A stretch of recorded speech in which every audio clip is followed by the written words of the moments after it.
They always come with an FBI agent and an Internal Revenue agent. Because if the FBI agent doesn't scare the shit out of you, get a card from the IRS and you see what that does to anybody. I don't care who you are. They scare the hell out of people. So when you have that kind of power and you abuse it, what does that mean? Is that justice? Martin Minnella is a legendary criminal defense attorney who's been fighting for justice in Connecticut courtrooms for over 50 years. He's represented countless defendants in high-profile murder cases and won, and he was even the attorney in the infamous Conjuring, The Devil Made Me Do It trial.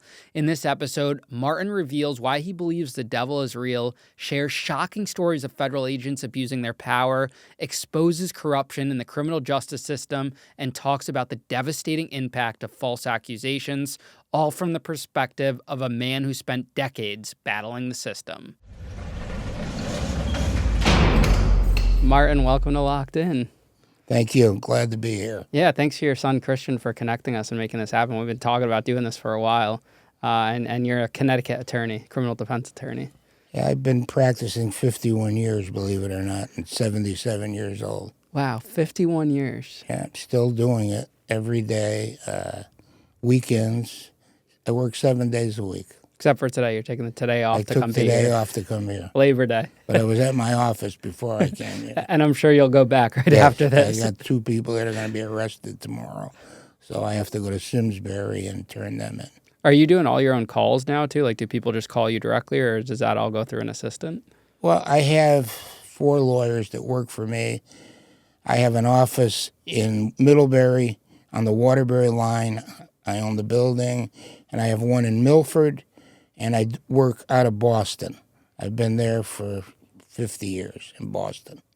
And you don't just do criminal defense? Like your law firm does everything? I do a lot of, had some of the biggest civil cases. I was involved with the L'Ambiance disaster in Bridgeport where I think it was 18 or 19 people got killed. We represented 10 of them. Of course, there wasn't enough insurance, so it was mediated through a federal judge, and that was successful. I had a case right here in Middlebury where a young man was hit by a truck. It was a rental truck. 2 police officers testified my guy was in the middle of the street. I got a expert, and, it's who you hire. Get the best experts. Pay them whatever they want, and get experts that are just not going to tell you what you want to hear, but are going to tell you the truth based on the evidence and the facts. And my expert told me, he said, listen, there is no way this guy was in the middle of the road. He was 2 feet off the road. The insurance company offered $0. We went to trial, got a $12 million jury verdict. Wow. So, and I've also got a case, which I'm very proud of. I've got $1 million of my own money and time and experts against the state of Connecticut that is in its 8th year. That went literally, we won on the federal district court level. We had a unanimous decision in our favor in New York at the 2nd Circuit. It went back to Connecticut. I've got world-renowned experts that I've paid. One from the University of Southern California, one from Ohio State. They took our experts' depositions. Hopefully this case will go to trial, even though the state will be very embarrassed. If it does go to trial, they're just hoping to wear me out like they've done to many other people. Do you think experts are biased just to the party hiring them? Well, that's one of the cross-examination by the opposing party. They'll ask, well, how much did you get paid? How much time did you put in? What's your relationship with the lawyer? Have you testified for him in the past? Like this last case that I won, a murder case, it was self-defense. My expert came from Northern California, world-renowned expert. Now, the only reason I was able to hire him was that my client had insurance. A lot of people don't know that you can get insurance if you're a gun owner. $37 a month covers you up to $2 million. So in that case, I was able to hire the best experts. So a case that people said you could never win because it was all on film. We won, and I saved the guy's life. And he was a great guy, worked for the state for 30 years, retired, owned a restaurant for 27 years. Just a great guy. We had a party about a week ago with 80 people, celebrating the victory. And, when you have that kind of a rapport with your clients, it's great. Now, do I believe every client that I have? No. Do I like every client do I have? No. The question I'm asked, what do you do when a client tells you he's guilty? Well, in 51 years, I've never had a client tell me that. Never said, I'm guilty, get me off. Why? Because if you know they're guilty, you can't put them on the stand and deny it because you're suborning perjury. So do you think there's ever cases where someone goes to their lawyer and says, I'm guilty? I think there are, certainly. Do you ever ask that question, or you don't want to? Never ask it. So you and I don't want to know. Uh, And I never ask it. I've had young lawyers that worked for me that have been stupid enough to ask that question, and I say to them, well, in 51 years, no one's ever told me that. Now you're a lawyer for 6 months. They're confessing to you like you were a priest. So I try to teach young lawyers through my own experience, how to try a case, how to investigate a case. And I've been really, really, thank God, successful. but you're able to, when a person comes to you, like a defendant, and lays out their case, are you able to tell pretty quickly whether they're guilty or not? Like in your mind, I know you don't say anything to Well, them. I can tell if people are telling me the truth just by questions that I ask them and the answers they give me. And I'll call it lawyer's intuition. It's the same way I pick a jury. This last case I had, that murder case that everybody said you can't win, because of the insurance company, I was able to pay a company to come in and sit next to me and evaluate the potential jurors.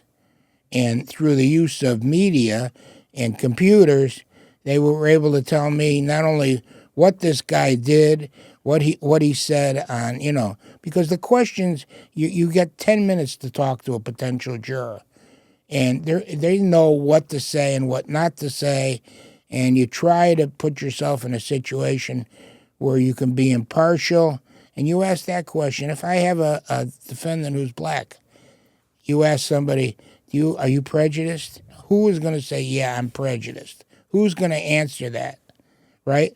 But I've had, in this case, I had my investigator next to me with the computer system tell me 10 years ago, this guy wrote a editorial for the paper, right? And in that editorial, he criticized people of the black people. So he told me he's not prejudiced. Without that aid, I would not know it. And sometimes out of 12 people on a jury, it takes one person to convince 11 people.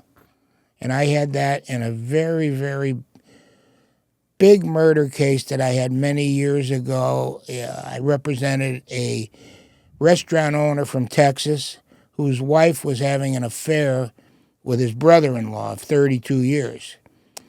And eventually his wife, because of her guilty conscience, took a number of sleeping pills, tried to kill herself. She was actually in Waterbury Hospital. The decedent came in and said, if you tell your husband why you tried to kill yourself, I'm going to kill you, your mother, and your 2 sisters. So my guy had shot his brother-in-law 4 times in the back, took the gun and beat his brains out, broad daylight, went to the police station, right? This happened right in front of the police station. Went in and signed the confession. Now, they offered him 52 years. He was 52, so he'd get out when he was 104. So he said to me, listen, I want a trial. I said, well, guess what? You have no option. No one's going to give you less than the offer. So we tried the case. And it's unusual because the jury was out for 7 days. But in law school, they tell you this: never ask a question that you don't know what the answer is. And the prosecutor, who I had beaten 3 times before in homicide cases, he thought this was an open and shut case. The guy signed the confession. I had the decedent's wife in, and I had the gun because I wanted to show. I was hoping to get the case down to a manslaughter. So I wanted to show that it was the decedent that brought the gun to the fist fight, right? So I asked her, is this gun similar to one your husband had? She said it's similar. She didn't say it was. So now the prosecutor gets up. This is his witness. How do you know that gun is similar? She says, it was under my bed for 12 years. So the trap was set and he fell for it. So now the jury is out deliberating. They asked 14 questions. The last question they asked the judge about reasonable doubt to define it. They come back 20 minutes later. This is something out of a movie. Guilty or not guilty of murder? Well, everybody, including me, thought the answer was going to be guilty. So the foreperson says guilty. 11 people stand up and say not guilty. She goes, oh, I mean not guilty.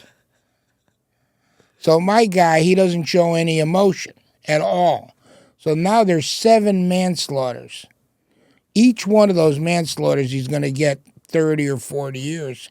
I said, well, he's screwed anyway because of how she said not guilty, and then, guilty, and then the other people said not guilty. They went through all 7 of them, not guilty. So he literally walked out of the courtroom with me, and I said, this guy was a dead guy and brought back to life. And we call this jury nullification. Do you think it's always worth it for the defendant to go to trial? Well, it depends. That case, he had no choice, right? What is he going to do? Either take 52 years, come out when he's 104, if he's still alive. They forced him. Now, I had other cases, like I represented the deputy of motor vehicles, the second guy in command, in Connecticut, on a sexual assault case in Connecticut, right? Yeah, they offered me 7 years on that case. I said to him, listen, they've got your DNA, her DNA, a mixture of it in her underwear. The odds of beating DNA, although I've done it a couple times, right, are really like 1,000 to 1. So I said, you've got 2 choices. You plead guilty, take the 7 years. I know you're giving up $160,000 salary. I know you're going to go to jail. I know you're not a bad person, but you did something that was bad. And I'm telling you, I don't care if you have Jesus Christ come down here and testify for you. It's not going to help. You're going to go to trial. You're going to get 30 or 40 years. So he listened to me, and about a year and a half ago, he showed up in my office. He had done about 5 years. And he said, I want to thank you because I was in there and I found out what you said was 100% true. And I tell all young lawyers, I've never lied to a prosecutor, a judge, or a client. Because once you lose your word, you're done. And there are plenty of lawyers who do, unfortunately, lie. I have plenty of cases where people come to me. One recently, this kid had no record. He went to a lawyer because now they advertise. I call it Muhammad Ali, I am the greatest. So they spend money, they advertise, they go on Google, and somebody who doesn't know anything will hire a lawyer who does evictions to do a sex 1 case, right? And this is what happened in this case. And the people hired me, they paid him $8,000. I would have charged $30,000, but I would have won the case. So now they came to me, they have to pay me $25,000 to try to undo what this guy did. Very difficult to win an appeal. We just filed a brief on it. and waiting for the appellate court. If that fails, our only other avenue is habeas corpus, ineffective assistance of counsel, which I feel it sure was. So in that case. in that case of the rape case, do you ever, look back on it after you do a plea deal and it's like, I wish I took this to trial later on? Do you ever have second thoughts? And is it hard to leave your personal thoughts out of telling your client what's best for him? No. I mean, I want to win every case, but I want to tell people the truth. I know I've done so many. I probably over 50 murders case, and I've won, I think, my last 7 out of 8 homicide cases. The one I lost was a double person killed 2 people at once, and I got a hung jury on one and a not guilty on the other. But then the one he took off. The client took off for 6 months, so he finally came back. So the jury gets an instruction on what they call consciousness of guilt. That if somebody takes off, why didn't he run to the police station across the street? Actually, where it happened in Bloomfield. And the only hope he's got is the prosecutor was so overzealous that I believe, made enough mistakes in the one conviction they got out of the 3 that he's going to get a new trial. What makes these murder cases winnable? Because you would think if it's a murder, there's a body, everything seems pretty, open shut case. Well, the law talks about reasonable doubt, right? The last case I did before I got this not guilty was a 21-year-old cold case, okay? And my guy's DNA was all over the victim that was strangled. Literally, he had sex with her, so it was inside her. It was all over her clothes. She was strangled. To get his DNA, they tricked him, had him come to the police station on a phony claim, touch a pen, and then they got his DNA. Then they waited 4 years. That was one of the ways I was able to convince the jury. Say, how do you have somebody who you claim did this horrible thing? It was a young girl, 16, choked her, had sex with her, choked her to death. How do you let them back on the street when you've got the DNA results, which they couldn't answer? And the reason being is they knew that he didn't do this. Why? He had sex with her, right? But they knew that there was another person involved who owned that house, who 2 other witnesses had said that right before when the girl was found, that they heard her screaming for help, and this guy was the only one in the house. They knew this, but he was parts unknown. They waited 4 years. Well, we got to charge somebody. They charged my guy. My guy had no money, couldn't pay me. That's the other thing. I've never refused a case where somebody says to me, I need your help. I don't have the money. I'm innocent. And I look at the case and I feel in my heart that this guy is innocent. I'll do it. Even though I'm very busy, I will still do it. Rather than, which really pisses me off, when I get these people that promise me I'm going to pay you $60,000, $70,000, and, they lie to you. I mean, I had one of these January 6 cases. Charged the guy $50,000, got 10. Got him from 5 serious charges with the worst judge in Washington, and got him 1 small charge. And people forget you. What did you think about the January 6 charges? I think they were... Listen, I think they overreacted. Their hate for Trump precipitated what went on. Why do I say that?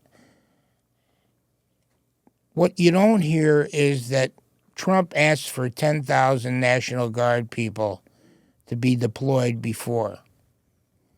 It was who refused him was Nancy Pelosi, because she had to get her permission, and the mayor, Bowser, of Washington, D.C. They refused Trump's request. I then heard, right, that they had a few agitators from the FBI in the crowd. Now, I believe it. To me, I have no respect for the FBI, no respect for the Secret Service. Zero.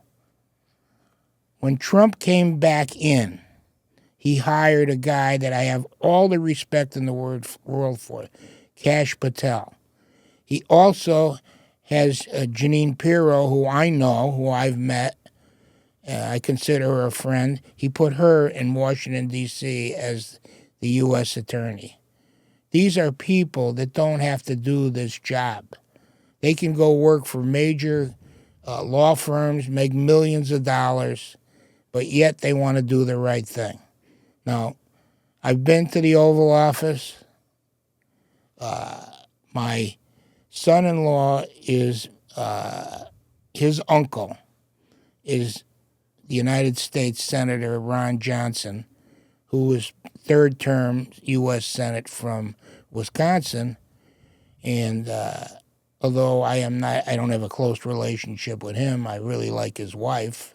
She's a nice person. He was the one that did that diagram for Trump, that when they shot at Trump turned and looked at the diagram. That saved his life. He was the one that did that. And what happened was, when I got the Nathan Carman case, which is, they're in the process, Netflix has done a documentary. It'll be released in October, where they followed me around for months prior to the trial that never happened. And I can tell you a lot about that. That's really interesting, how the government works and how politicians work, and how in the halls of justice, a lot of times the justice is in the halls. It's not in the courtroom. I've seen a lot of instances where the police have not acted in the best interest of the citizens. I'm going to give you a great example. There was a cop who was a detective who shot 3 different African Americans at different times. The third one he shot and killed, he shot in the back. There was a film of it. The people came to me and said, "Can you help us?" I didn't know the people. It took me 8 years. Finally got a verdict in civil court against the cop. And 6 months before that, the police officer was involved in a drug sting where they were looking for a gun. He shot a client of mine, the same cop, 8 times, pulled him out of the car, and shot him again. I saw the body. It was like Swiss cheese. Now, I got involved in that case, and what happened was one of the state police that was involved, I represented. So I had to give the case up. There was a conflict of interest. The lawyer who took the case settled it for $45,000. Probably a case that should have been worth $3-4 million. Way worse than George Floyd. Way worse. Because this is what happens. A cop goes over. There were 10 policemen there. They were buying the gun from a girl, and my client was with the girl. So they had the $700 to buy the gun. All they had to do was give the $700, take the gun, walk away, and arrest him. A cop went to the car and he said, "He's got a gun. No kidding. You're buying it." They fired 25 shots into the car. They don't remove the gun. They fired 25 shots, kill this kid, and the girl he's with, maim her. She lived. She was lucky. But this is why people that are black, people of minorities, have distrust of the police. That's why. It's a reality. I went to Temple University in Philadelphia. I was there during the time that Robert Kennedy was killed, when Dr. Martin Luther King was killed. Now, we went out, we had long hair. We went out and protested. There was a chief of police. His name was Frank Rizzo. He became the mayor. But when he was chief of police, he had all the cops on their name tag where their number was, put black tape over it. Why? Because they beat the shit out of us, and we could never identify who did. Now, how many years later? That was in 68, 69. Now we're in 2025. It's the exact opposite in Philadelphia. The woke have taken over. The liberals have taken over. There's more shootings. There's more police officers that get shot. The top attorney is a woke liberal. The mayor is a liberal. It's turned 360 degrees around. So, that's what I tell people. Everything changes. 15 years ago, 20 years ago, a woman made an allegation of rape. They didn't believe her. Today, a woman makes an allegation of rape. I just got a big case in Woodbury, Connecticut. Just got it maybe a month ago. You got a tough road to hoe because they presume you're guilty. No matter what the judge says, no matter what they say about a presumption of innocence, in today's world, it's turned around. If somebody makes the allegation, just a bald-faced allegation. Now, I gave you a copy of a book, right? In that book, I represented someone that was involved in the school department, that a young girl had claimed that he took her and raped her multiple times to the Water's Edge Resort in Connecticut. The owner of that condominium told the police that I only have that place in August, and that's when he let my client use it for a few days. This girl claimed this happened July 4th, and this was like 3 months afterwards. So they offered him 20 years. And we went to trial with that. 10 cases, 10 counts, was found not guilty. After that case, he was elected a state rep. The same person that prosecuted him had to shake hands with him because when he was elected, the governor brought my client to the state's attorney to introduce him like she didn't know who he was. She tried to convict him. And that's what that book is. That's about people that make accusations that are false. The accusation enough is usually enough to kill somebody. What do I mean? You get arrested for rape. You go to trial. You're found not guilty. That guy was found not guilty at trial. DCF would not take him off the predator list. Now he's found not guilty. I had to sue DCF to get him off the predator list. So just the fact that you've been arrested is enough to ruin your life.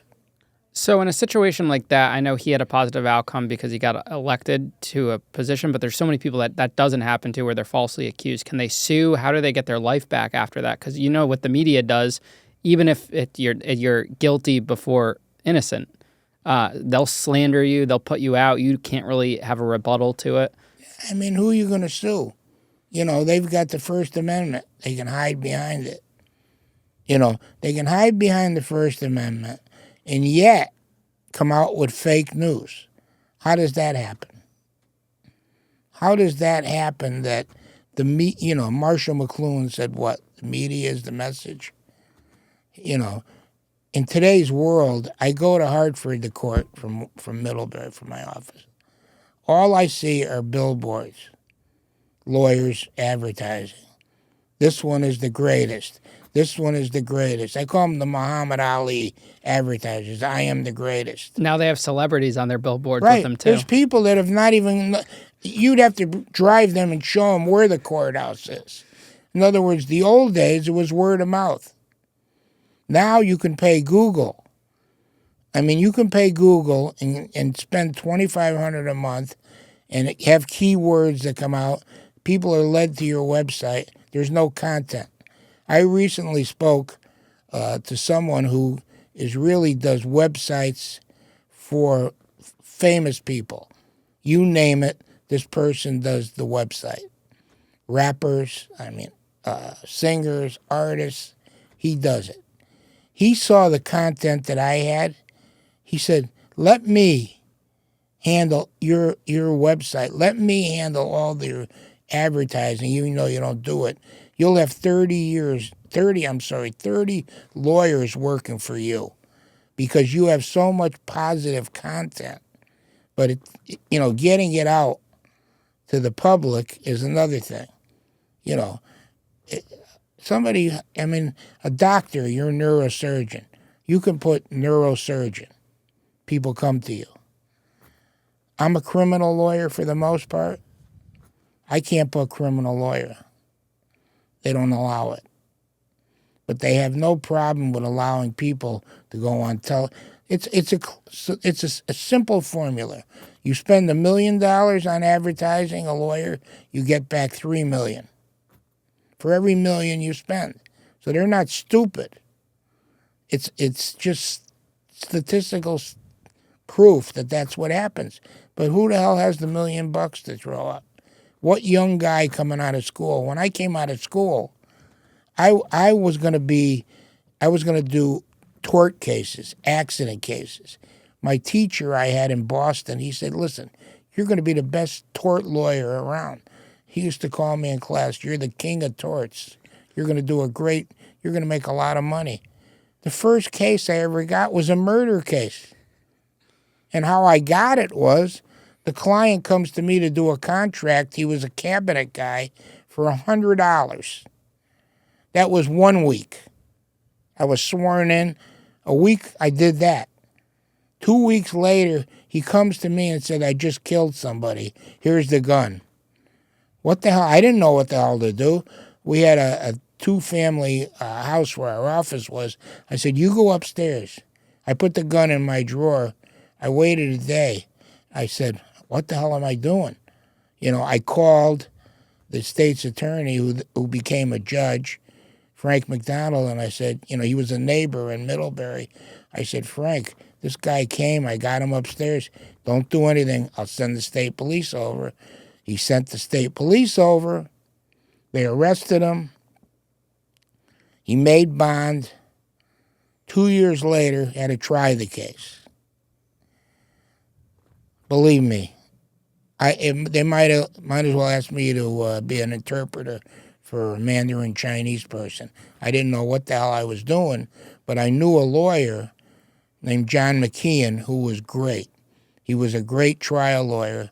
He drank a little. That was his big problem, but he was a great lawyer. I called him. I said, John, will you help me with this case?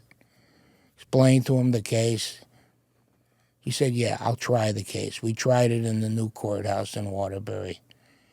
We got a not guilty verdict. So here's a young guy. I come out of the courthouse. My client tells me, remember those 2 gunshots in my car that I said they put in? He goes, I lied. I put them in myself. I'm saying, what?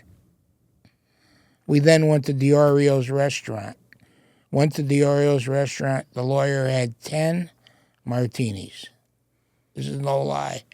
Came out on the street.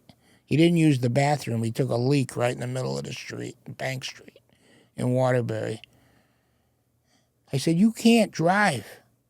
Oh, I'm driving. He lived in Manchester. Got on his car, drove to Manchester. About 45 minutes later, get a call from the state police. Oh, this we got him for drunk driving. Okay. Yeah, he's in his car. He took all his clothes off. So he was on the front page of the Hartford Courant the next day. But, that's how I started in the criminal business. And you liked it so much you stuck with it? Yeah, I liked it. And, it fascinated me, and I liked people, and I've always done things to try to help people. I'll give you an example. Not that I'm the greatest guy in the world, but, somebody, I remember they had a fire, and I'm listening to the radio station, and they said, these people lost everything. I didn't have a lot of money, but I sent them $5,000. Here's your furniture. I've paid for 3 funerals for people that couldn't afford it. One person was a 18-year-old kid that was killed on his birthday on his front porch. 3 people drove by and shot him, and he was the wrong guy. So what I did was I paid $8,000 for his funeral. He went to Caner Tech. The day after the funeral, I got a hall, had 400 kids there, paid for the food, and then I put the reward up. And about a year later, they caught these 3 guys. They went to trial. They got convicted and got 35 years. The mother never, ever forgot what I did. The second story I can tell you, which is very close to my heart, 36 years ago, my son, who's here with me in the next room, Christian, was about to be born. And this woman, I didn't know who she was. She came, she says, I need your help. I said, what's the problem? She said, I have to get a heart transplant or I'm going to die. I'm on Medicare. I said, okay, so they'll pay for the surgery. She says, yeah, but they won't pay to transport the heart from Kansas City to Yale. I said, why? They said, because Yale is not recognized by Medicare as a heart transplant facility. I said, Yale is one of the best hospitals in the world. So I said, listen. She says, I have 2 weeks and I'm going to be gone. I made a few phone calls. I had a party at my house. I raised $25,000 to get the heart transplanted in 1 week. And that's 36 years ago. Probably it would be a hard time doing it today. But my wife, she couldn't be there because Christian was born about 3 weeks early. So I did this, and we didn't even have a name for him. And a couple people said, boy, that's a real Christian thing you did. So I said to my wife, that's a great name. 36 years, 36 years now, he's still, close to me. The family of this woman, she lived 19 years. Never forgot my birthday, never forgot Christmas. A terrific woman. They came down from ABC. They wanted to do a major story on it. And, they came and they filmed me, because people got a bad impression of lawyers. The vast majority of the lawyers are good people. You always get the bad egg, and everybody gets tainted by it. A lot of lawyers steal money. So what we've done is we have a fund where we take our iota interest from. We get no money.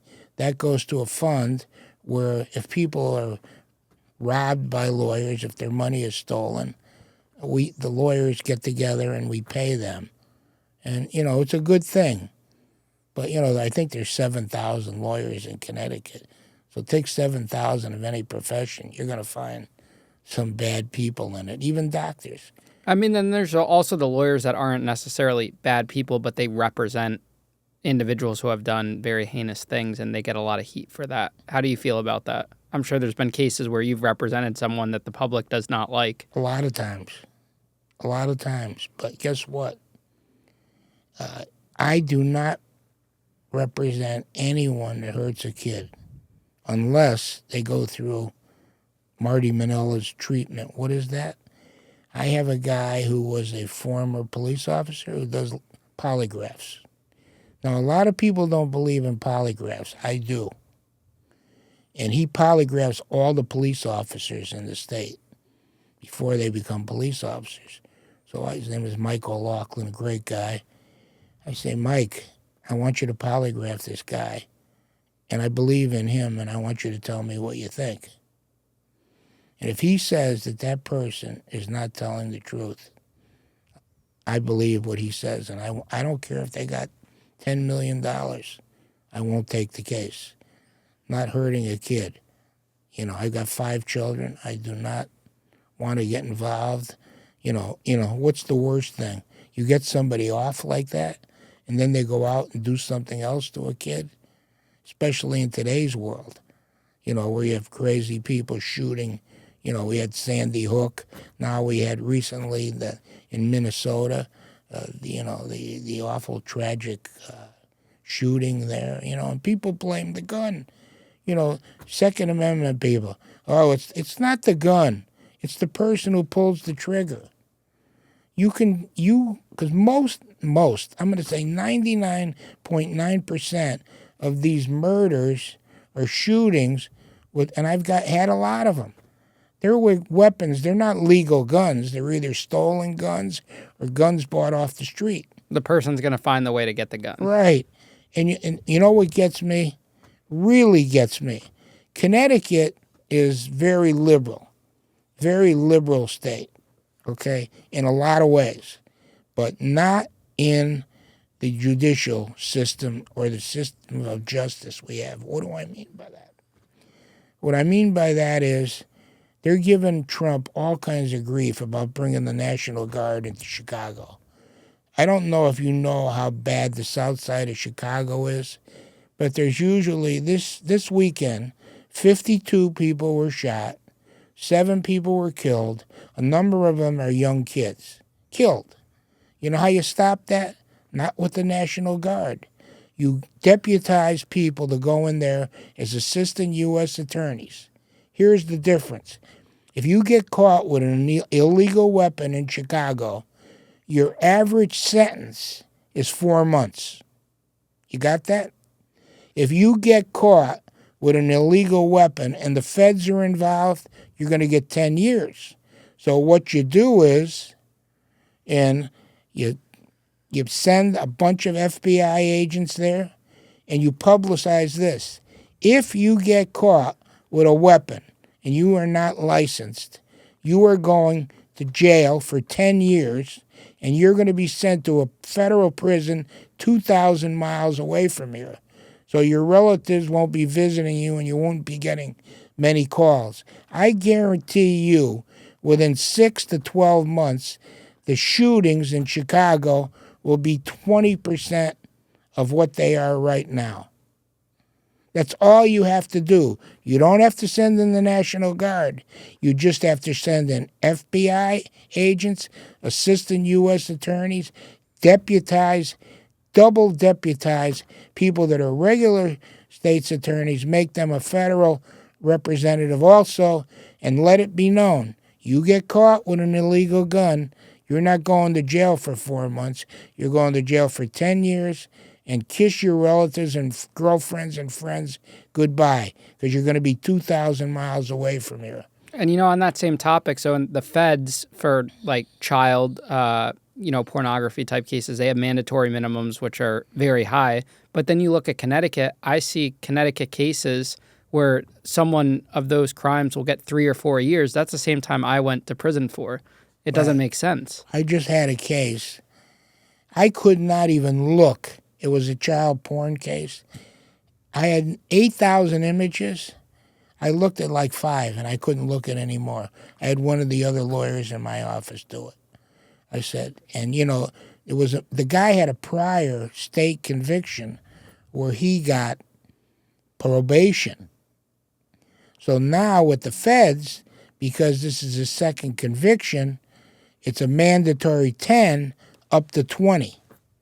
So it was a miracle that we had a plea agreement, and we got this guy 10 years. I thought you don't represent those types of cases. I didn't. Oh, that was just someone else in your firm? Somebody in my office. I wouldn't do it. Oh, so you personally, but the firm will represent. I personally wouldn't do it. Okay. But, here's the other thing. These people are sick people. What kind of treatment are they going to get while they're incarcerated? You know what kind of treatment they're going to get? Zero. They're going to get physically hurt. So after 10 years or 8 years, they're let back on the street. And I had a very interesting sexual assault case 25 years ago. And there was an expert from John Hopkins that because this guy had money, I was able to hire. And literally how he tested people to find out if they were pedophiles. He would bring them to his office, probably like where we are, like a small room, and he would attach to their penis a device. And he would show slides, like 500 slides. He'd show you a slide of Niagara Falls. He'd show you a slide of the Empire State Building. Then he'd slip in a slide of a young kid. And if there was a reaction, it would record it. And that's why he was able to tell me if that guy, in fact, was a pedophile or wasn't a pedophile. He was 100% on the money with these testings. And we had a guy in my office, we had a number of lawyers, 17 or 18, but we had a guy that was a school teacher who got arrested for literally, I think it was like 800 kids he was involved with. He was teacher of the year. And finally got arrested because he took a bunch of them, believe it or not, 8 of them on a trip out west.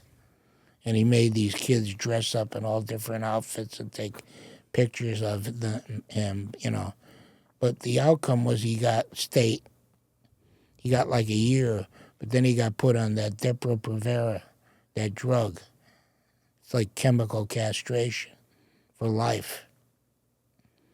Because these people, talking to psychologists and psychiatrists, you might see a beautiful 25-year-old girl. They may see a 5 or 7-year-old girl, and their brain has the same reaction yours or mine would have. It's crazy. But how do you cure that? I mean, it's I don't know, but they're certainly not doing it in prison. And the guy who gets 10 or 20 years in federal prison, what help is he going to get? Eventually, he's going to be back on the street. And how is his psyche going to change? How he looks at a young kid going to change? In other words, it's like he's like radioactive. You're letting him back out in society. What else? There's got to be ways to treat people. I don't know. But talking to psychologists and psychiatrists and the medicine we have today, you're not getting. My biggest pet peeve today: people are put on probation. Probation officers today, you know what they're like? People that couldn't be cops. They carry guns. They don't look to help the person. They look for reasons to violate the person. Now, I was just at I gave a eulogy last Thursday. The woman that was the head of the criminal court for a number of years passed away. And I gave the eulogy, and I saw the head probation officer who was retired. And I said to him at the gravesite, I said, when you were the head guy, people under you tried to help people. They tried to turn their lives around. And he goes, you're right. Today, all they look to do is violate them. And even if they tell the client, we're not going to violate you, if they get a call from a state's attorney, violate him, they do. So what do? We just have a revolving door system where people come in door, go out the back door, then come back in. So, we're not doing anything to help people. I've got 2 cases right now, 2 15-year-olds charged with murder. 15 years old charged with murder.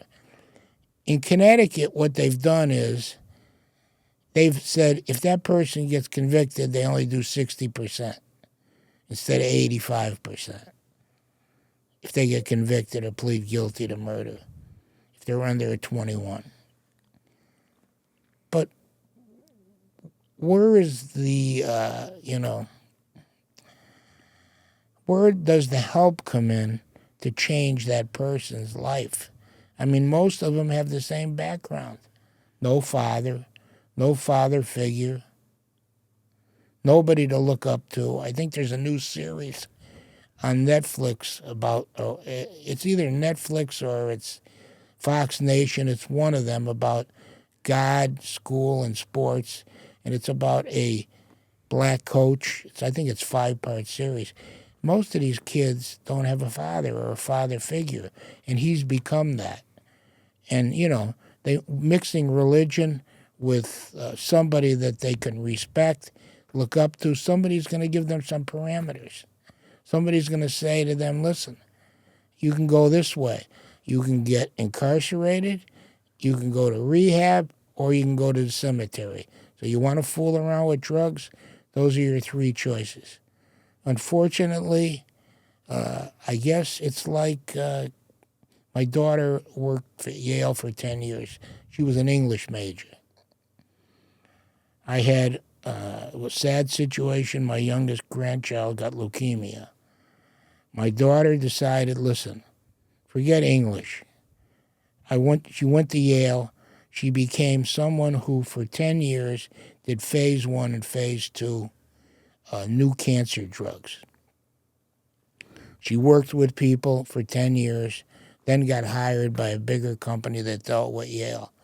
And she had to go back to school, take biology, chemistry courses.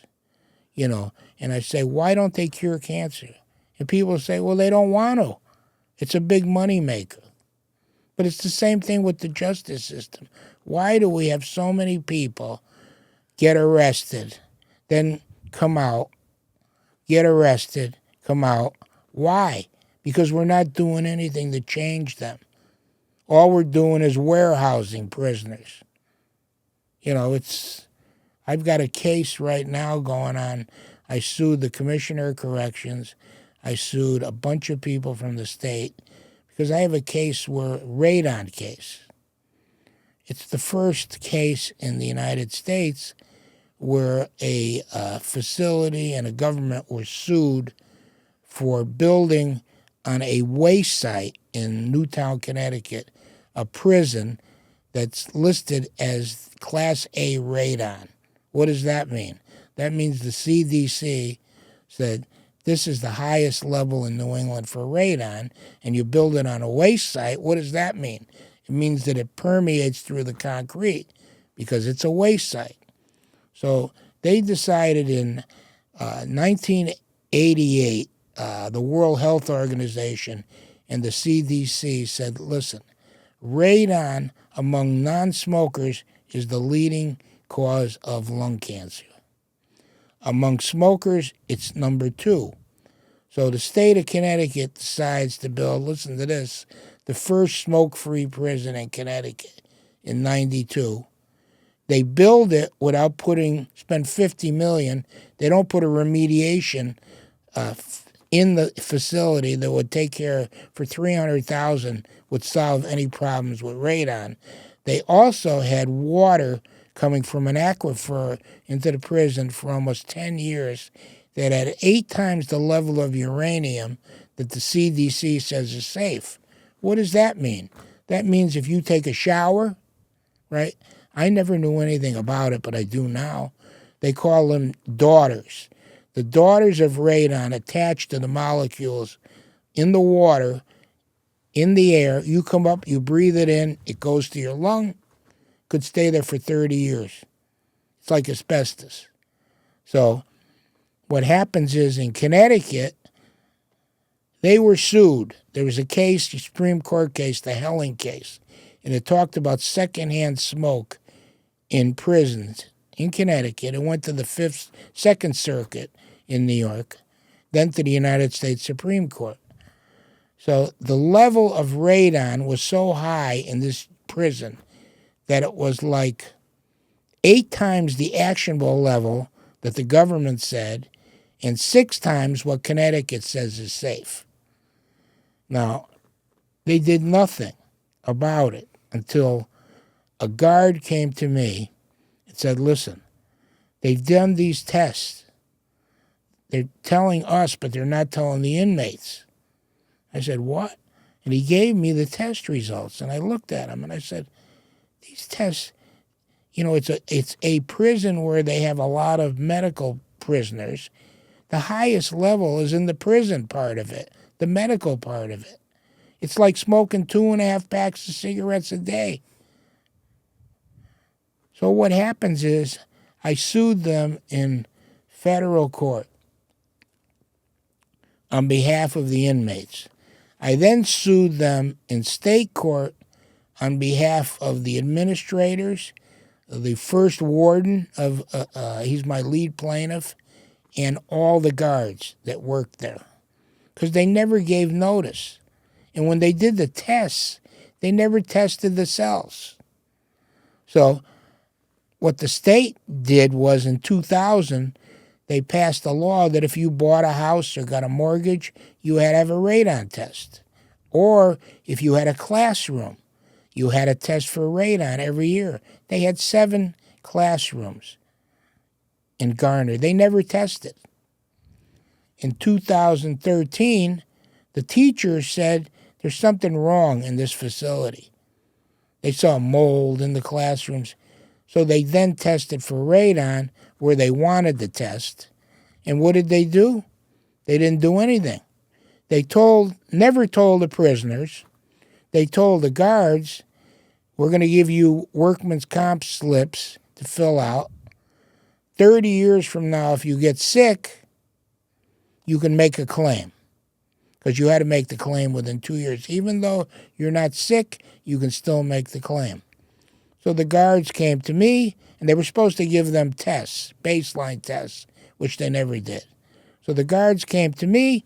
I sued the state in state court for the guards and administrators, in federal court for the inmates. The state tried to dismiss the case in federal court in New Haven. The judge, and I had to pay someone, a lawyer, very, very bright lawyer, to argue that. We won. They then appealed it to the Second Circuit. In the Second Circuit, I went to Cardozo University Law School because one of the professors had argued the Helling case. And he said, listen, we're going to file an amicus brief because you're right with the Second Circuit. The state objected to them even filing a brief, which their objection went the way of the wind, and the judge allowed that to 3 judges. We went to Cardozo. We had a mock argument, and the professor said, you guys got the worst panel that you could have. Good luck. Well, we won 3-0 in the Second Circuit. The Attorney General's office told the judge, oh, we're going to try to settle this. This was 5 years ago. It's not settled. It's kicked the can down the road. Why? They don't want to test anybody. Because I'm Italian, and the old Italian people said this, if you don't go to the doctor, you won't find anything. So don't go, because they're going to find something. It's the same thing with the state. They don't want people tested. So I had to hire and pay 3 experts. One, an oncologist from the University of Southern California, Dr. Yu. I had to pay him. Every time I talked to him, it cost me $13,000. Crazy. They know that, right? I got another doctor from oncologist, 5 of them from the University of Alabama. They were going to be my experts. What happens is they get hired by Johnson & Johnson in a case, get paid $1 million. They say, by the way, we can't work for you. We're working for the $1 million. I had to get another expert, Dr. Boyer, from Ohio State. So right now they've taken the depositions of both my experts, the state of Connecticut. So now they've got to give me their experts, and I get to depose them. And when I depose them, I've got to pay their experts.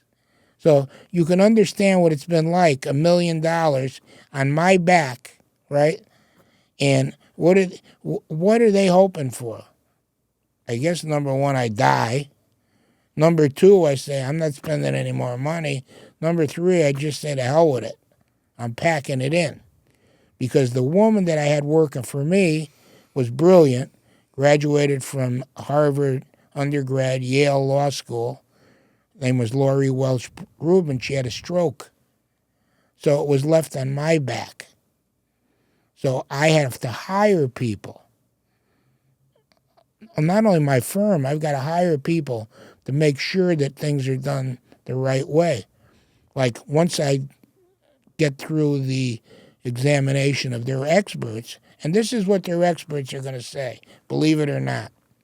We don't want to test people because we don't want to give them radiation. They've radiated some of these people for 20 years, but now they don't want them to have a CAT scan? And that's what their experts are going to say? And I wrote the CDC and says, I want an opinion. And they said, here's our opinion. If they're over 55, low density CAT scan. If they're under 55, give them a regular CAT scan. Their experts are going to say, no, we're not going to test because they're going to get too much radiation. So after we do these depositions, then they're going to file a motion for summary judgment, saying the whole case again. Now, they threatened to take this before the United States Supreme Court. They didn't. Guess why? Because they would have lost, just like they lost the Helling case. Because it's a violation of a prisoner's 8th Amendment rights and 14th Amendment rights. They know this. They still will not test. The judge that I had on the case retired, so now I've got another judge on the case. This is 8 years. Now, after I sued him in 2014, they hired somebody to remediate the facility. They failed. So when they tested in 2018, it was just the same. They were supposed to put a 5-inch pipe. They put a 1-inch pipe. So it wasn't remediated until 2019. They never emptied out the facility. They never tested the cells. So they care so much about the people of the state of Connecticut. We're so liberal, right? Both are U.S. senators. I sent a copy of the lawsuit. One I know personally, Murphy, never heard from him. Never heard a word from him about it. So it's not just the prisoners. It's the administrators. Here's something that no one can understand. We know for a fact radon causes lung cancer. They can't dispute that. But radon causes thyroid cancer. Radon causes leukemia. But they've never done the studies. It's going to cost millions of dollars, take 5 or 6 years. No one's done them. Federal government, state. What do they think? I'm going to do it? Come up with $7 million to say if you have leukemia or you have thyroid cancer? They know it. They know it, but we don't have the testing. With all the billions of dollars we spend, and I just wrote a letter to Bobby Kennedy explaining what I'm talking to you about here today.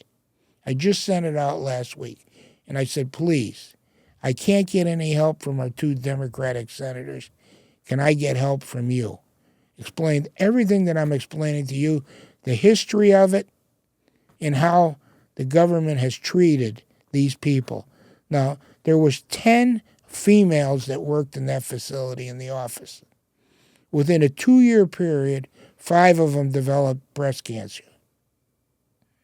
All working in an environment where it's like smoking 2 packs of cigarettes a day. But breast cancer hasn't been linked to radon. Why? Because they haven't spent the money to do the test results. But yet they know radon is like asbestos. It's 30 years. Now remember I told you that they handed out these forms to 300 people? When I asked for these forms, you know what they told me? We lost them. They lost 300 workman's comp forms. It's just incredulous to me how people can say, we care about you, the state of Connecticut's looking out for you to a point. And they get pissed off, I'm telling you, when I say to them, the assistant attorney generals, if you don't give a shit about the prisoners, if you don't care about them, I could probably understand that. Now I don't believe in it. But how about your administrators? How about that the first warden has got cancer and he's my lead plaintiff? He's my lead plaintiff. He's in a facility. They don't want to know nothing. They don't want to open up Pandora's box. Because guess what? These people should be tested, and they should be tested, my experts say, every year for the next 30 years. So they should put a fund up to test the people. They should pay the people that have lung cancer, right? They should do the right thing, but they won't. They got $6 billion surplus. How about using $1 billion of that to help innocent people? So all these people that claim to be liberals, the governor, it's great to say I'm a liberal. I was a liberal my whole life. I don't know what the hell I am now. You know what I mean? I don't know if I'm liberal. I don't know if I'm conservative. I don't know what the hell I am. Because I was so liberal. The Kennedys were my heroes, the Martin Luther Kings. And now I've got people that claim to care, people that claim to be liberal, that really are hypocrites. They really don't give a shit. They want power, and that's it. They have power, but what about responsibility? People don't like what Donald Trump says. And a lot of things he says I don't like, because he's like George Steinbrenner. He's an I person. I. But yet, George Steinbrenner did what? How many world championships did he win? How many have they won since he's dead? Because they're not I people. Donald Trump is an I person, but he's a person that cares. He really does. He may not, I don't know if I'm Republican, Democrat, independent, liberal, conservative, but I know one thing. People should speak the truth. And the media today, fake news, he's right about that. I'm a victim of it. When the FBI went after me, they were putting stories in the paper leaking like that I represented people that I never represented. I mean, it's crazy. They came to my house where I had a 10,000 square foot house. I had people working in my yard. I was at the Kentucky Derby. I'm a horse fanatic. I was the youngest horse track owner in the country at 26 years old by accident. And I owned horses, raced horses. I was at the Kentucky Derby. They came into my house, told all the people working there, you got to leave. Came to my wife and said to her, what do you do for a living? She says, I have 5 kids. Well, how did you sign a note at the bank for $4 million if you have no income? Well, I did it because my husband told me. Why? They don't realize that if you borrow money, we did a condominium project, they make your wife also sign. They didn't realize that. And they always come with an FBI agent and an Internal Revenue agent. Because if the FBI agent doesn't scare the shit out of you, get a card from the IRS and you see what that does to anybody. I don't care who you are. They scare the hell out of people. So when you have that kind of power and you abuse it, what does that mean? Is that justice? It's not justice. I've seen it. I've been affected by it. What they say they can do. They told me you're going to be brought down to your knees. And guess what? They did. They destroyed my practice for a time being. They took every dime I had, $350,000 that I had to pay lawyers. I had to end up hiring Rudy Giuliani. You see what they're doing to him right now. But they're trying to destroy him in state court in Arizona. And I've contributed to his defense fund. They will destroy anybody. If you have power, you better be a person that's not going to abuse it. That's what tyranny is. That's what I have fought. Whether you're poor, rich, young, old, black, white, Hispanic, in the eyes of the law, you should be equal. You should be nothing except a human being that deserves justice. Tell us about the Christmas Eve bank robbery. You were telling me that off camera, and it sounds like a really interesting story. Yeah, I had a case some years ago.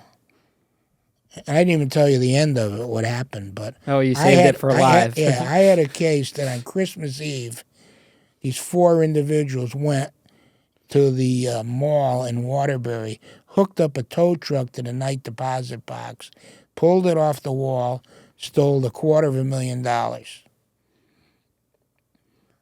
I mean, they did some diversionary tactics, like drove a car into a lake so the people would come there. They blocked up all the other night deposit boxes so that everybody in that mall had to use this one box. They got the money, and I ended up representing the guy who was originally from New York in that case. Everybody else pled guilty. 2 of them testified against my guy.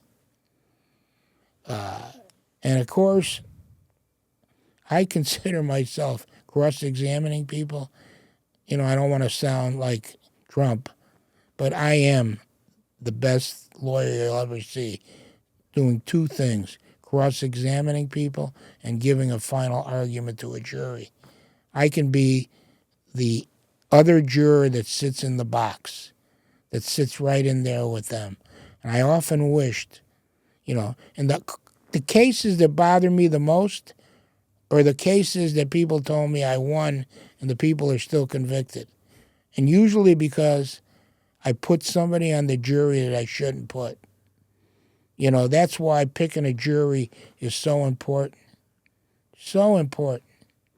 And that's why any tool you have, at your disposal, you got to use, because one person could turn 11 people around. And I always remember that film, I don't know if you ever saw it, 12 Angry Men. Mm-mm. And in that film, one person, 11 people say guilty. One person says not guilty. It's an old film. It's a great film to watch. And that one person turns the other people around. And that happens. So what happened with this bank robbery? So what happened with the bank robbery is they arrested everyone. Because, of course, when they say don't go spend money, what's the first thing these people do? They go shopping, go buy a car. Yeah. So the police were on them. The people testified against, his co-defendants testified against him, and I got him a not guilty. How'd you do it? Because the cops lied. I caught him in so many lies. And a good friend of mine that's a police officer who I hang around with, he said to the other cops, he's a detective, he says, don't lie, and he won't catch you in the lies. And I put on the level of lies. I've had cases where police officers have lied. I've had cases where state police have lied. And the biggest liars were like FBI and Secret Service. They're the biggest liars that I've caught on cases. I mean, I had a federal case involving counterfeiting, $2 million. 5 co-defendants from Florida all the way up to Connecticut.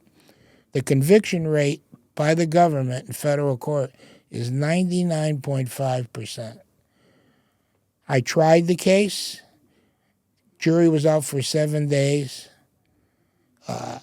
When the jury came back, all the FBI agents, all the Secret Service, all the personnel were in the courtroom. They had to listen to 66 not guilties. And every one of these 5 people, since that case, have become model citizens. One became the head of one of the prison unions. This is after, because if they were convicted, they were getting 25 years each without batting an eyelash.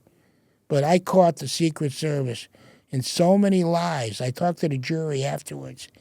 They said they lied so much and you caught them in the lies. And the biggest lie is they had money being transported from one vehicle to my client's vehicle that he had sold 6 months before. And the person he sold it to had a lift in Sears where the car was having work done. So I brought the manager of Sears. I brought the owner who bought the car. I brought people from the motor vehicle department to testify about the transfer of the car. But yet these 2 agents swore that this is how the money was transferred. And 12 jurors didn't like that. We don't like people that lie, they told me. And you caught them in lies, and these people are the same people that guard the President of the United States. And one of the lawyers that was with me on the case, after I give my final argument where I'm blasting the hell out of the Secret Service and the FBI, he starts off with, well, these are the same people, basically, that guard the president and vice president. I had to literally pull him down and say to him, shut the fuck up. And he did. He was about to, glorify the people that I just destroyed. And, and as I said, the outcome was 66 counts not guilty. These people had to sit there and listen to it and get sick. When the case was over, I was in the front of the federal courthouse. Literally, the head agent came over. He wanted to start a fight with me.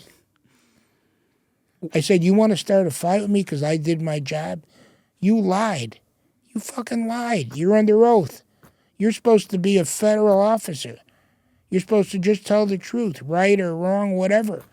Why do you think law enforcement lies? Do you think it's because they take a case, they're so overzealous, and then they realize the case isn't what it is, so they're trying to, they want to justify their own existence and money. Don't forget, federal people, they can spend a fortune. I've got a case right now that's going to be tried December 2nd in federal court. I'm representing an owner of one of the largest strip joints in Connecticut, the Electric Blue. It's over by Yukon. Now, they accused him of everything under the sun. I know this guy for 35 years. He's an absentee owner. It's so ridiculous that he has an ATM machine, right? And they're saying that's bank fraud because they're using that money. The people who put their credit card, they're using it for immoral purposes. They don't have one girl that worked there that said that my guy was involved with them in any kind of prostitution. You know what they're basing their claim in? They have they don't have sewers, but they have a septic. So the town saw a bunch of used condoms in the road. And they're saying that proves that there's prostitution going on in here. I said, well, there's 7 other businesses there, number one. And I said, number 2, I've seen some very prominent lawyers in that place. They didn't know that I was sitting there watching them from the guy's office on television. They got raincoats and the girls are simulating. They're not doing sex acts. They're simulating. And some of these guys must get excited, so they must wear a condom so they don't come home, with everything over their clothes.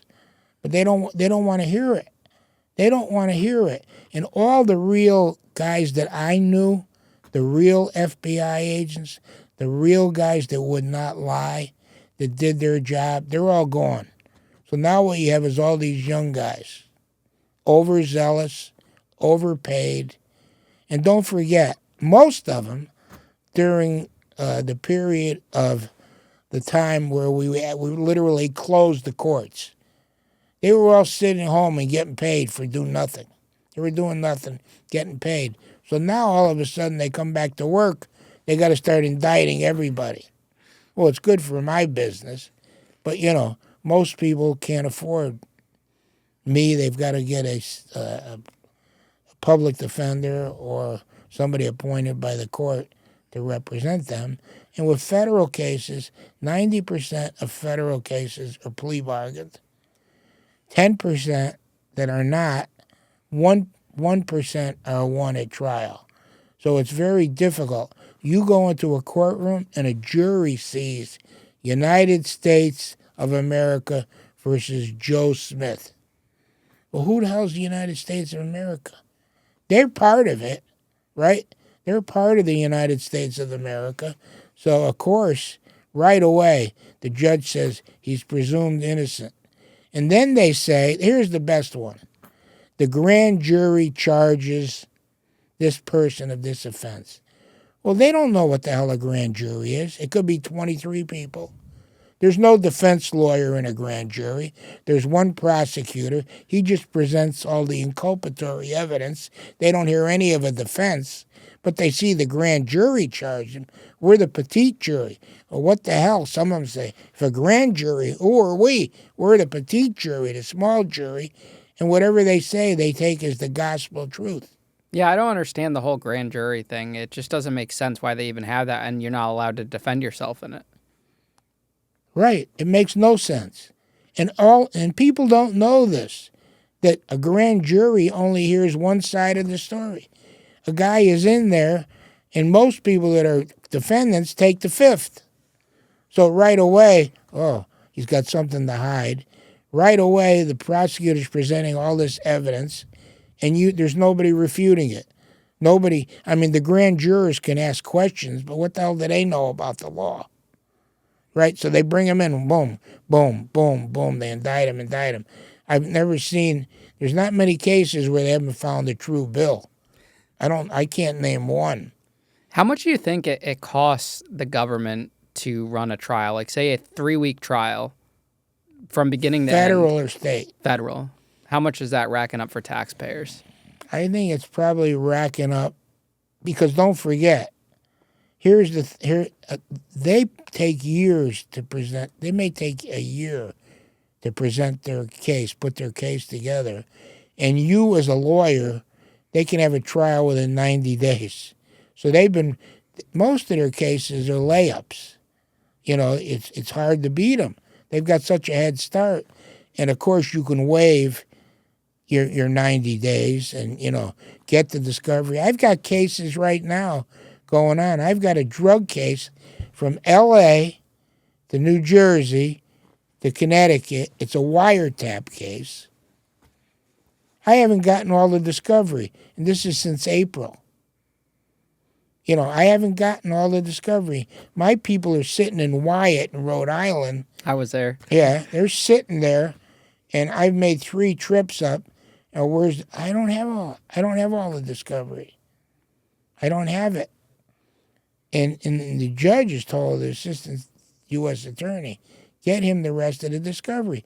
Because a wiretap, right, you could have thousands of pages. I had a huge case about a year and a half ago involving multiple kilos of fentanyl. And they had my guy as the lead guy. So I get the wiretap. It's like 4,000 pages. There's one conversation with my guy. He's building a house with his brother.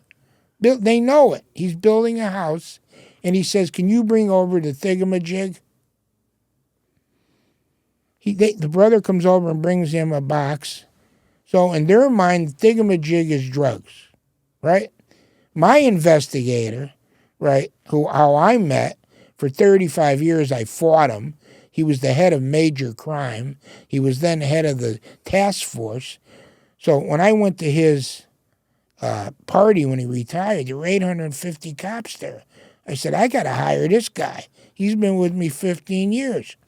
He looks at the wiretap. He says, listen, if there was something in the wiretap that said, send me 4 thingamajigs, a week later, I want 2 thingamajigs, a week later, give me 10 thingamajigs, then you can conclude that a thingamajig is drugs. But how can you have one conversation, right? One conversation. So for that guy that they wanted to give 10 years, I got 8 months on a plea bargain. So in a case like mine where, say, a year of investigation, a year to go to trial, and then another year for sentencing, and then maybe another 6 months worth of time for appeals, let's say that's 4 years. How much do you think that costs the government? Probably cost the government, in the neighborhood of $500,000. It's a lot of money. Yeah. That's what my restitution amount was. Yeah, $500,000. I've got a lot of people, in similar situations. And, listen, I tell people in the halls of justice, the justice is sometimes only in the halls. And if you've been, I'm going to call you, I know nothing about your case, but I'm a good judge of people, and I would say you were probably a victim of the system. knowing nothing about your case. But just I know people. I've only met you a short period of time. But I think that's one thing that I got going for me. I'm a great judge of people. I really am. Something I'm curious about, especially with my case, is it better to not waive your 90 days and go right to trial? Because I feel like the longer you wait, the more evidence and preparedness, because they're so busy anyways. If you don't waive it, literally they'll shit their pants. Yeah, I always thought delay is the tactic, like in civil suits and stuff. But criminal, I feel like if you got to rush it right away. Yeah, I mean, I've actually threatened to do that, and they actually panicked because although they've had a year to prepare it, they're not prepared. I have 200 cases going on right now. Probably most of them have three cases, maybe four. They're working on, right? They got FBI agents that are like errand boys. They send them, oh, get this, do that. They got people in their office, former local cops that are now working for the feds. They've got everything. They've got the judge. They got the courtroom. They got everything. And here you are against the United States of America. You feel like you're China or Russia, and they got all. And what do? I know when they came after me, I was a lawyer 30 years. I was scared shit. They threatened me.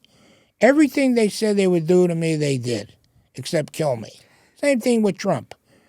I feel like what they did to him, they tried to do it to me, and thank God that I was able to hire Rudy Giuliani and Kevin O'Connor, who was the former U.S. attorney, and then went to Washington, was number 3 in the U.S. Attorney's office. It cost me everything I had. It cost me $350,000. I said I never knew why people hated to pay lawyers till I had to pay them. Because you go in and buy a car, you give them $50,000, you come out with the car. You give a lawyer $50,000, what do you come out with? Nothing. Promises. I'll do the best I can. So now the last thing I want to ask you about is the Conjuring case. And that actually happened in Connecticut, in Danbury, right? Or Brookfield? It happened in Brookfield. Okay. All right. So what had happened in that case, first of all, Ed and Lorraine Warren were nobodies.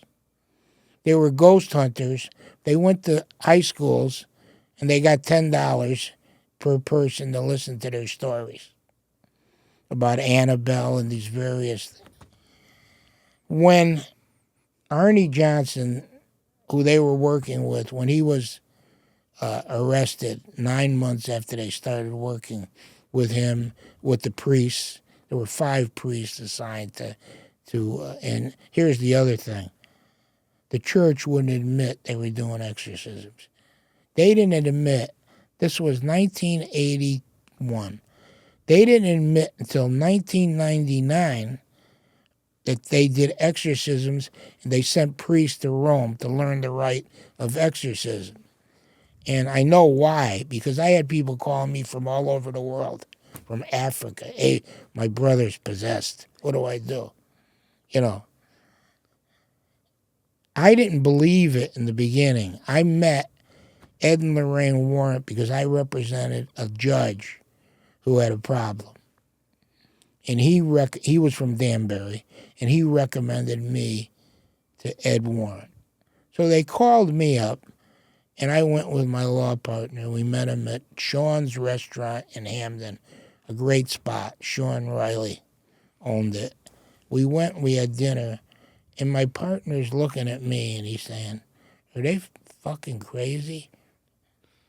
Right? They're telling him all the stories and about what went on with the priests, all the recordings. And he said to me, you got to be out of your mind if you go to step 2, right? And step 2 was me meeting with the Warrens in Monroe, looking through the actual evidence that they had. Now, I was skeptical from the beginning, and I always tell people this.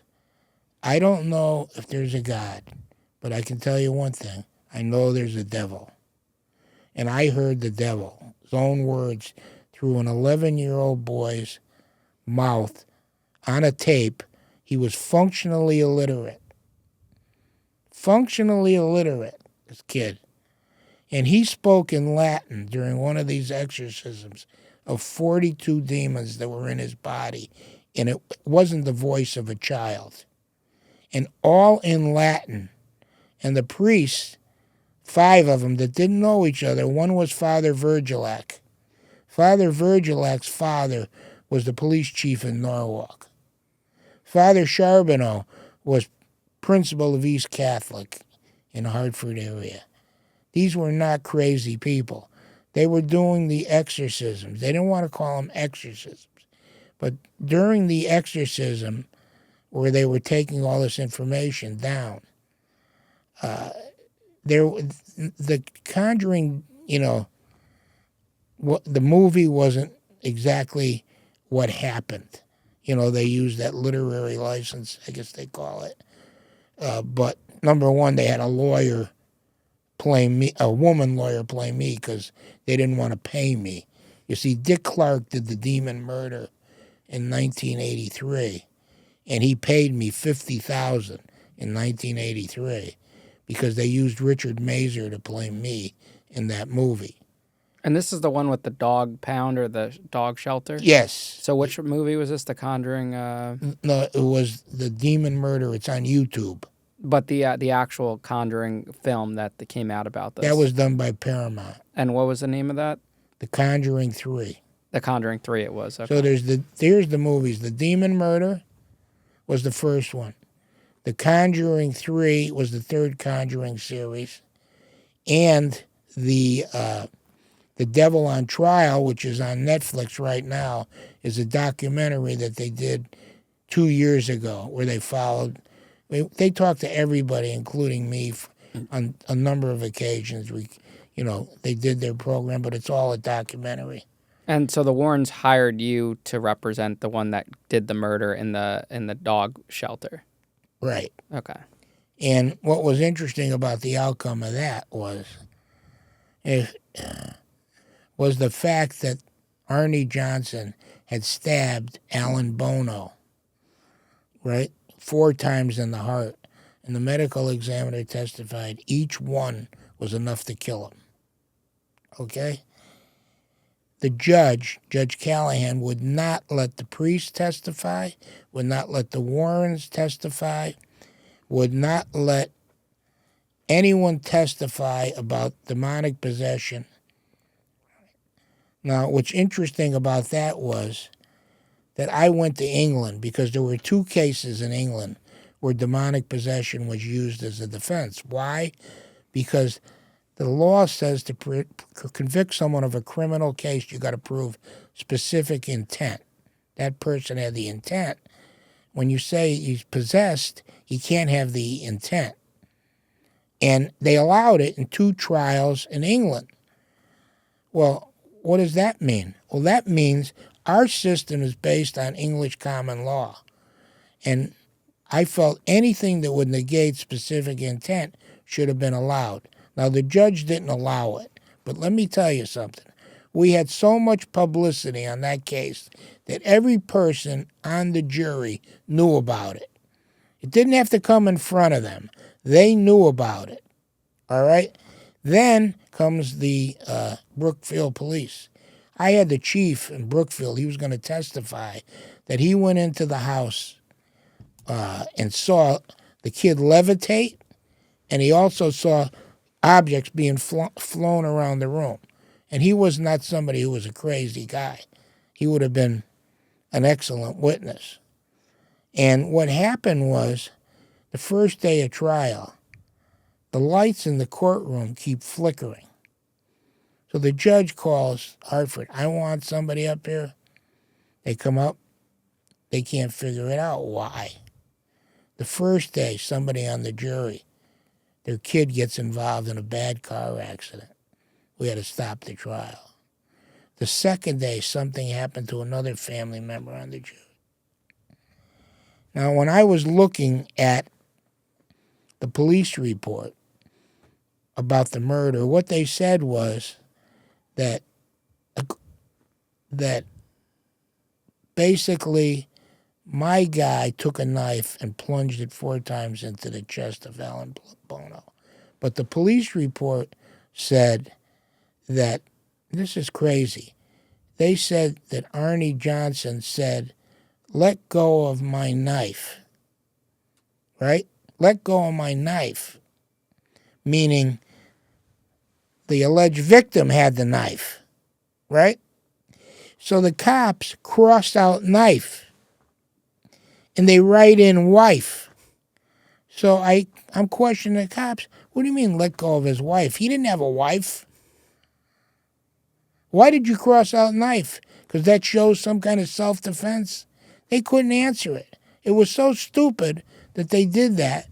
And some of the journalists says, I pivoted. I pivoted? Well, he was found not guilty of murder. Stabbed him 4 times in the chest. He did less than 5 years in jail on a manslaughter, which would be the same as you hitting somebody with a car while you were intoxicated. You know, so, you know, he Arnie Johnson, never said the devil made me do it. He never said that. But what happened was, after that, anytime a prosecutor or judge, how's the devil made me do it? Well, it did pretty good for this guy. Instead of getting 50 years, he got 4, because it was the truth. Like I said, when I heard these tapes, the hair on my back stood up. Right? When I talked to these priests, these people weren't crazy. As soon as he was arrested, and the cases in England, both of them, they said he was possessed after the crime. This was 6-8 months before the crime they were doing these exorcisms. And the priests were saying a tragedy is going to happen. It's going to happen because my client challenged during one of these exorcisms, the demon says, enter my body. They gave him, they didn't even show this in the movie, The Conjuring. My guy was working like as a tree, as an arborist. The priest gave him a crucifix to wear. He fell 100 feet out of a tree, landed on his back, had no injuries. When they came, the cross was here. The gold that held the cross was gone, nowhere to be seen. Just the cross was there. When we did the Tom Snyder show, that was like, our big talk shows now, but Tom Snyder was big then. And I went down there, and I'll never forget, because the priest gave me scapulars. Carry these with you, right? I'm down in New York, about to go to the studio. A cab comes flying on the sidewalk. It's a miracle I didn't get killed. I look up, and what do I see in red lights? 666. The restaurant, the top of the sixes, right there in red. Wow. And like I said, Warrens, they wouldn't. If it wasn't for me, they would have been back to getting $10 for their. I gave them credibility, and they tried to screw me with. They went to Hollywood, met with Dick Clark. They tried to screw me, so I didn't get anything. Dick Clark wrote me a check out for $50,000 in 1983, and then with Paramount, made millions with the series. They're doing the 4th Conjuring now. They had a woman play my part, so they didn't have to pay me. Do you think that the criminal justice system will ever be fixed? Well, what I can tell you now is the people that I find that are coming out of law school today are the young people. I see them as public defenders.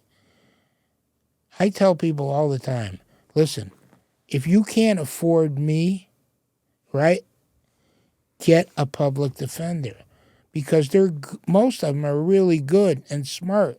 In my day, when I started out, The public defenders were all old, washed-out people who literally would fall asleep in the courtroom. You know, and I see cases coming down now, 20 years later, ineffective assistance of counsel by a public defender. I think one came last week, you know. But today, these young kids are smart and they want to do the right thing.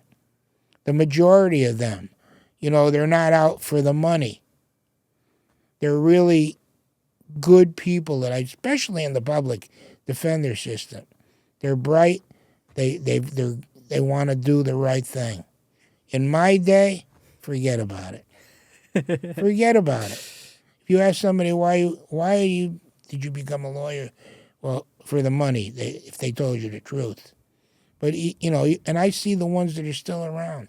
I don't have many friends that are lawyers. When I won these two big cases, three lawyers called me up and congratulated me. One lawyer who represented the alleged victim actually went in the paper and said my guy was a murderer. And this guy worked for me for 8 years. And he said that. And I called him up and I said, you're a defense lawyer and you're saying that on the front page of the paper? When you know that your client has all these cases pending but no convictions, and I can't bring them up in court because he hasn't been convicted of it. But yet you could go on the front page and call my guy a murderer? It's crazy. It's crazy. It's crazy. Go down the highway. See these people that have got billboards. They spend millions of dollars. They're on television. Every time I turn on, I love the Yankees. I turn on a Yankee game. I see this guy, that guy, this guy. And now you see people that probably don't even know how to get to the courthouse. They're all advertising because everybody else is. You know, when I grew up as a young lawyer, we had a shot to get people to come to us with accident cases. Now, forget it. Forget it. You see these people that advertise. They use famous people. They use, you know, these are people that if your life depended on it, forget it. Forget it. Well, Martin, I appreciate you coming on the show today. You brought the energy today. I appreciate you. It was a great conversation. And I just hope everybody remembers Nathan Carman and reads the book Blood in the Water. Yeah, we'll put that by link Casey in the description. Sherman. They read that and read the end of it when Casey Sherman says, if I was on the jury, I would have found him not guilty. Because all the publicity was bad publicity. This guy was innocent. He's a victim of money. Relatives, I gave the eulogy at his funeral, which I paid for. And the irony of all this is, you'll see the last page of the book, these people that claimed he killed his grandfather literally got the ashes from me and placed them next to his grandfather's grave. That's the hypocrisy of that. And the fact that they used, and I can't name the person, a politician, to get that case 6 years later transferred to federal court in landlocked Vermont, where the state of Connecticut refused to arrest or indict him. But I hope everybody reads his book, Casey Sherman's book, and then I believe it's going to become a movie produced by Mark Wahlberg. That'll be next. Love it. Thank you.